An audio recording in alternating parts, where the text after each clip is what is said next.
ഒരിക്കലും ഈ രണ്ട് പ്രവണത കാണിക്കുന്ന എക്സിനെ പരിഗണിക്കരുത്. മുൻ പങ്കാളിയുമായിട്ട് വീണ്ടും ബന്ധം പുനഃസ്ഥാപിക്കാനായിട്ട് ആഗ്രഹിക്കുന്നവർ ഒരുപാട് പേരാണ്. അതുകൊണ്ട് തന്നെ ആവേശത്തിൽ വീണ്ടും വീഴുന്നത് പടുകുഴിയിലേക്കായിരിക്കും. സോംബിയിങ്ങും അതുപോലെ തന്നെ പേപ്പർ ക്ലിപ്പിങ്ങും റിലേഷൻഷിപ്പിനെ സംബന്ധിക്കുന്ന ഈ രണ്ട് പദങ്ങൾ മനസ്സിലാക്കിയിരിക്കുക. സോംബിയിങ് എന്ന് പറയുന്നത് ഗോസ്റ്റിംഗ് ചെയ്ത് പോയ വ്യക്തികളുണ്ടാവും. ഒറ്റയടിക്ക് തന്നെ കമ്മ്യൂണിക്കേഷൻ ഒക്കെ സ്റ്റോപ്പ് ചെയ്തിട്ട് നമ്മൾ ഒന്നുമല്ല, അല്ലെങ്കിൽ നമുക്ക് കോണ്ടാക്ട് ചെയ്യാനേ പറ്റില്ല എന്നുള്ള അവസ്ഥയിലേക്ക് അവർ നിന്ന നിലയിൽ തന്നെ അപ്രത്യക്ഷനായ വ്യക്തികളാണ്.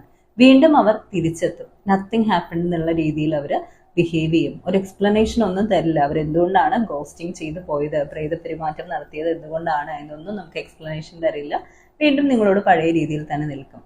വീണ്ടും അവർക്ക് വേണ്ട എന്ന് തോന്നുമ്പോൾ അവർ പോകാനുള്ള സാധ്യത കൂടുതലാണ്. അതായത് നിങ്ങൾക്ക് ഒരുപാട് ഇമോഷണൽ ഡിസ്റ്റർബൻസും കൺഫ്യൂഷനും നിങ്ങൾ വല്ലാതെ ഇമോഷണലി സ്ട്രഗിൾ ചെയ്യിക്കാനും ഒക്കെ കഴിയുന്ന ഒരു പാറ്റേൺ ആണിത്. രണ്ടാമത്തെ ഞാൻ പറഞ്ഞത് പേപ്പർ ക്ലിപ്പിംഗ് എന്ന് പറയുന്ന റിലേഷൻഷിപ്പ് രീതിയാണ്. പേപ്പർ ക്ലിപ്പിംഗ് എന്ന് പറയുന്നത് നിങ്ങളുടെ എക്സ്, നിങ്ങൾ ഒരുപാട് കാലം ഡേറ്റ് ചെയ്തിരുന്ന വ്യക്തിയാണ്, ഗോസ്റ്റിംഗ് പോലൊരു രീതിയിൽ തന്നെ ഒന്ന് ബ്രേക്കപ്പ് ചെയ്ത് പോയി, പ്രോപ്പറായിട്ടുള്ള എക്സ്പ്ലനേഷൻ ഒന്നും തന്നില്ല. അവർ വീണ്ടും തിരിച്ചെത്തുന്നത് നിങ്ങൾ ഇപ്പോഴും അവർക്ക് വേണ്ടി അവൈലബിൾ ആണോ എന്ന് അറിയാൻ വേണ്ടി മാത്രമാണ്. അല്ലാതെ ഒരു റീകണക്ഷൻ പോസിബിലിറ്റി അവർക്ക് അവിടെ ഇല്ല.